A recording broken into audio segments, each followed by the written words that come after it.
Banyak cerita yang terukir di balik dinding penjara bawah tanah ini.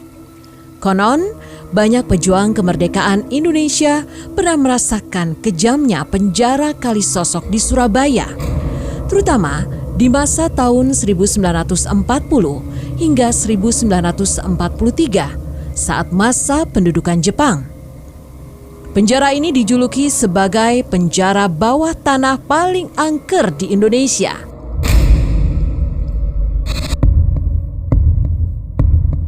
Penjara Kalisosok dibangun oleh pemerintah Belanda pada 1 September 1808. Penjara ini terletak di Surabaya, tepatnya di Jalan Kasuari, Kecamatan Kerembangan, Surabaya Utara, Jawa Timur. Tempat ini diketahui dibangun saat kepemimpinan Herman Willem Daendels yang saat itu menjabat sebagai Gubernur Jenderal Hindia Belanda ke-36.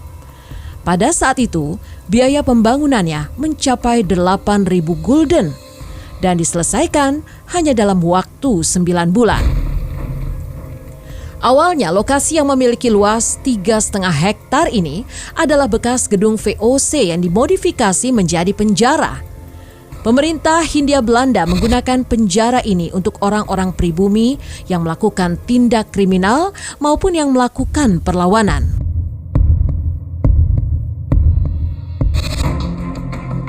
Konon di masa lalu penjara ini memang disebut-sebut sebagai tempat yang paling ditakuti para narapidana lantaran tempatnya yang sempit, gelap, dan pengap.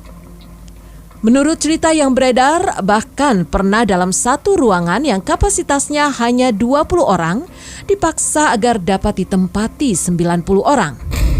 Sebagai bangunan penjara, Kalisosok juga dikenal memiliki tembok yang sulit untuk dibobol.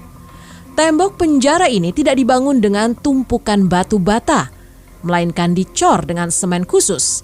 Sehingga tembok penjara ini tidak bisa ditembus oleh paku beton sekalipun. Banyak di antara mereka sebelum diasingkan ke Pulau Buru atau Nusa Kambangan, terlebih dahulu harus mendekam dan mendapatkan penyiksaan di penjara Kalisosok. Penjara Kalisosok ini juga memiliki beberapa keistimewaan yang kadang tidak dimiliki penjara lainnya.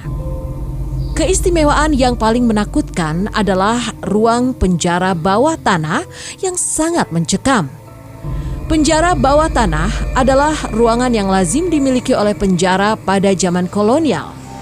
Konon, ruangan tersebut biasanya digunakan sebagai tempat penyiksaan para tahanan, terutama tahanan politik.